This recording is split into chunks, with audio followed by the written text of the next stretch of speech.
Shalom, selamat pagi buat kita semua. Saudara yang dikasih oleh Tuhan, mengawali kehidupan kita hari ini seperti biasa. Kita mau bersekutu dengan Tuhan, kita berdoa. Bapa di sorga, di dalam Kristus Yesus anak Allah, kami menguji kebesaran Tuhan dalam hidup kami. Karena kami tahu bahwa dalam setiap detik kehidupan yang terus berlangsung, Allah yang kami sembah, Allah yang kami percaya, adalah Allah yang turut bekerja untuk mendatangkan segala kebaikan bagi setiap orang yang Kau kasihi. Dan kami yakini ketika hari ini, dalam anugerah-Mu, Engkau mengizinkan kami hidup, maka kami adalah bagian dari orang-orang yang Kau kasihi. Sebentar kami akan mendengarkan suara Tuhan melalui kebenaran firman-Mu. Kami berdoa Tuhan menolong kami, sehingga kami tidak hanya mengerti, tetapi lebih daripada itu, kami dimampukan untuk hidup di dalam kebenaran-Mu. Inilah doa dan pengharapan kami kepadamu, ya Tuhan. Dalam Kristus Yesus, kami sudah berdoa dan bersyukur. Amin.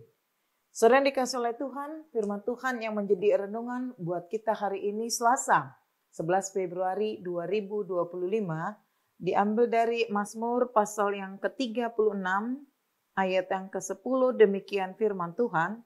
Sebab padamu ada sumber hayat, di dalam terangmu kami melihat terang. Saudara dikasih oleh Tuhan, kalau kita membaca secara keseluruhan teks ataupun pasal yang ke-36 dari kitab Mazmur ini, kita akan menemukan isinya berbentuk pujian, penyembahan, pengakuan dari Daud sebagai orang yang percaya. Karena apa? Karena dia mengingat kasih setia Tuhan. Ada banyak orang selalu melakukan kejahatan dan hidupnya hidup di dalam ketidaktaatan. Tetapi kasih setia Tuhan itu tidak akan pernah berhenti bagi setiap orang-orang yang dikasihinya. Saudara yang dikasihi oleh Tuhan, ketika Daud juga mengakui hal ini, itu artinya karena dia sudah mengalami dan merasakan kasih setia itu. Dan Daud sendiri dapat merasakan kasih setia Tuhan yang tidak berkesudahan karena Daud dipastikan memiliki hubungan yang erat, hubungan yang baik dengan Tuhan. Hubungan yang baik dengan Tuhan itu akhirnya menghasilkan pengenalan siapakah Allah sesungguhnya dalam kehidupannya. Makanya dalam pengakuannya Daud mengatakan Allah adalah sumber hayat, Allah adalah sumber kehidupan, Allah adalah sumber segala-galanya.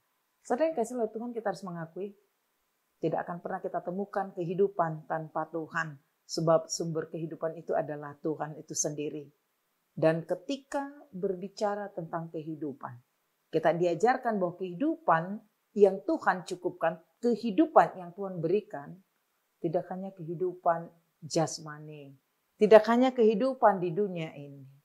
Mau mengatakan, ketika pun suatu saat nanti, ketika kita sudah sampai kepada batas akhir, kehidupan kita sudah berhenti dari dunia ini. Tetapi Allah telah menyediakan kehidupan yang kekal. Kehidupan untuk selama-lamanya bersama-sama dengan Dia. Dan kita tahu, untuk itulah tujuan daripada akhir kehidupan kita. Saudara dikasih oleh Tuhan, kalau kita lihat ayat yang selanjutnya dari teks ini, selanjutnya Daud juga mengaku bahwa Allah adalah terang. Dan di dalam terangmu kami dapat melihat terang. Semua orang membutuhkan terang. Hanya sedikit cahaya di dalam kegelapan itu sangat berarti sekali. Itu artinya karena kita sangat membutuhkan terang. Dan terang sesungguhnya itu adalah Dia. Terang adalah metafora yang sering kita temukan dalam Alkitab. Jika terang adalah metafora untuk kebenaran dan kebaikan, maka kegelapan melambangkan kejahatan. Kehadiran Kristus di dunia ini adalah untuk menelanjangi daripada kegelapan itu. Dan satu-satunya pribadi yang dapat mengusir kegelapan itu adalah Allah. Mengapa? Karena Dia adalah terang yang sesungguhnya. 1 Yohanes 1 ayat yang kelima mengatakan Allah adalah terang. Dan di dalam Dia sama sekali tidak ada kegelapan. Kita yang percaya, kita yang telah dibenarkan, dimerdekakan dari dosa, sehingga status kita akhirnya berubah. Bukan lagi anak-anak kegelapan, tetapi status kita adalah anak-anak terang. Sebagai anak-anak terang, maka tugas kita sama seperti yang tadi, menerangi dunia ini. Karena dunia penuh dengan kegelapan, dan kegelapan yang dimaksud adalah segala bentuk kejahatan. Saudara yang dikasihi oleh Tuhan, kita senang bahwa status kita dalam Matius pasal yang kelima ayat 14 mengatakan, kamu adalah terang dunia. Kalau itu diberikan oleh Allah bagi kita, status kita adalah terang dunia, maka diharapkan sekali anak-anak Tuhan tampil sebagai terang. Sebagai anak-anak terang kita harus berjalan di dalam kebenarannya sehingga dunia tahu. Melalui kehidupan kita, melalui perbuatan kita, akhirnya dunia tahu bahwa kitalah anak-anak Tuhan yang diutus di dunia ini. Dan sebagai anak-anak terang, pastilah kita pasti tahu perbedaannya itu. Apa dan bagaimana kehidupan daripada anak-anak terang.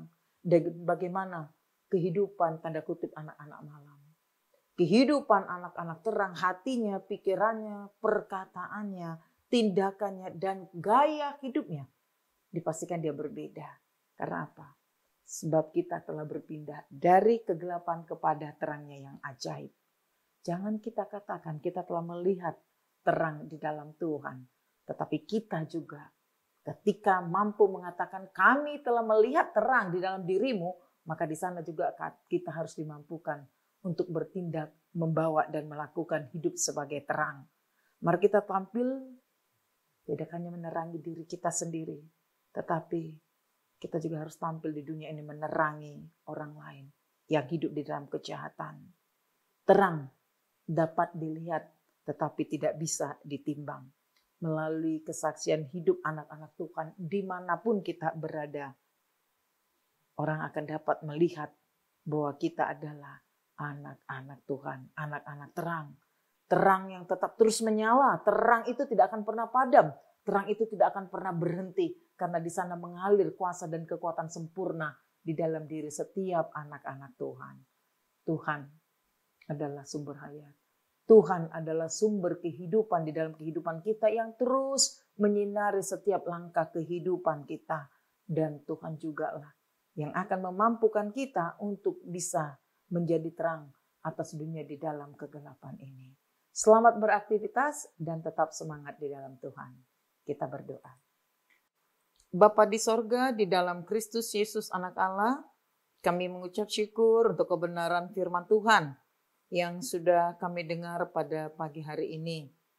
Menguatkan kembali keyakinan kami bahwa Engkau adalah sumber hayat. Engkau sumber kehidupan. Engkau sumber segalanya. Dan sebagai sumber kehidupan bagi kami. Kami sangat bersyukur kalau setiap hari Engkau menganugerahkan ada banyak hal yang tidak bisa kami sebut satu persatu.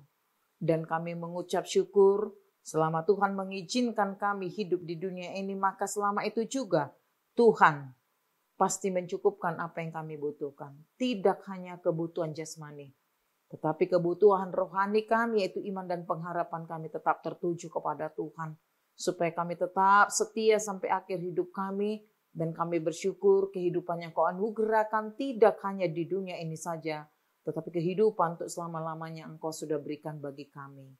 Ya Bapa, dalam anugerah-Mu ketika kami masih dapat menikmati kehidupan di dunia ini, kami berdoa supaya Tuhan menolong kami sebagai anak-anak terang, anak-anak Tuhan tampil berbeda di dunia ini. Supaya dengan kehadiran kami, dunia sekitar kami yang hidup di dalam kejahatan, itu boleh kami telanjangi dengan keadilan, kebenaran, dan ketaatan kepada Tuhan.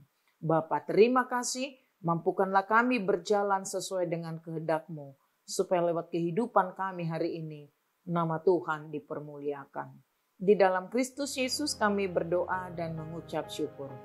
Anugerah Tuhan kita Yesus Kristus, kasih setia dari Allah Bapa, serta persekutuan daripada Roh Kudus kiranya menyertai saudara sekalian. Amin.